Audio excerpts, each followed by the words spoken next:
નમસ્કાર દોસ્તો, સ્વાગત છે આપ સર્વનું તમારી પોતાની YouTube channel ocean coaching classes પર।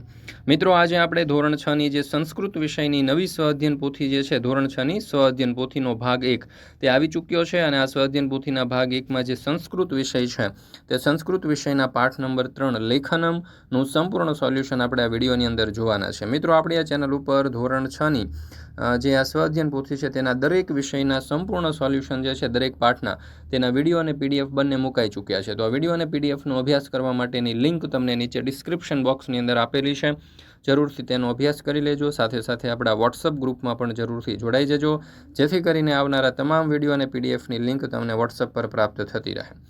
ચાલો, અહીંયા તમે જોઈ શકો છો પાઠ નંબર 3 લેખનમ।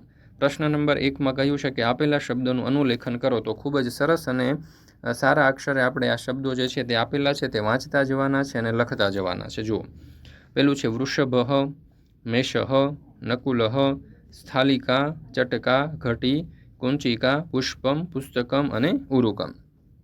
ત્યાર પછી પ્રશ્ન નંબર 2, આપેલી પંક્તિઓનું અનુલેખન કરો। તસ્મે શ્રી ગુરુવે નમઃ, નમસ્તે શારદે દેવી, વિદ્યારંભમ કરિષ્યામિ, પ્રસન્ના ભવ સર્વદા, વક્રકુંડ મહાકાય સૂર્યકોટિ સમપ્રભ, ગુરુદેવો મહેશ્વરઃ। ત્યાર પછી છે પ્રશ્ન નંબર 3, નીચેના વાક્યોનું અનુલેખન કરો।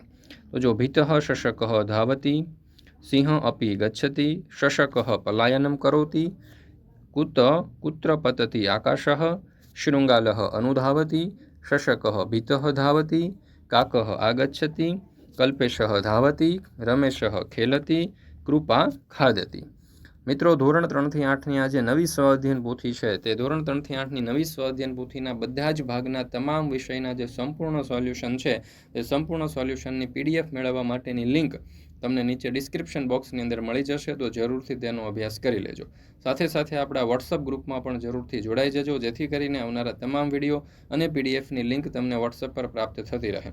ત્યાં તમને નંબર પણ આપેલો છે, આ નંબર ઉપર કોન્ટેક્ટ કરી સંપર્ક કરીને પણ તમે પીડીએફ મેળવી શકો છો, અથવા તો આપણી એપ્લિકેશન છે ઓશન કોચિંગ ક્લાસીસ, આ એપ્લિકેશન ડાઉનલોડ કરી અને ત્યાંથી પણ તમે આ સોલ્યુશન મેળવી શકો છો। પ્રશ્ન નંબર 4, તમારા શિક્ષક અથવા વાલી બોલે તે સંસ્કૃત શબ્દોનું શ્રુત લેખન કરો। તો અહીંયા તમે જોઈ શકો છો આપણે સંસ્કૃત શબ્દો લખેલા છે। વિદ્યાલય, પ્રતિદિનમ, આગચ્છામિ, આરંભ, પ્રાર્થનાખંડ, વર્ગખંડ, ક્રીડાંગણ, ઉદ્યાનમ, ઉત્તમમ અને પુસ્તકાલય।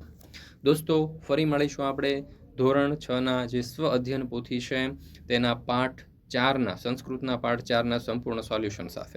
મિત્રો, આપણી આ ચેનલ ઉપર આ જે ધોરણ 6ની સ્વઅધ્યયન પોથી છે તેના બધા જ પાઠના તમામ વિષયના સંપૂર્ણ સોલ્યુશનના વિડીયો અને પીડીએફ બંને મુકાઈ ચૂક્યા છે। તો આ વિડીયો અને પીડીએફનો અભ્યાસ કરવા માટેની લિંક તમને નીચે ડિસ્ક્રિપ્શન બોક્સની અંદર મળી જશે, જરૂરથી તેનો અભ્યાસ કરી લેજો। ફરી મળીશું આપણે એક નવા વિડીયો સાથે।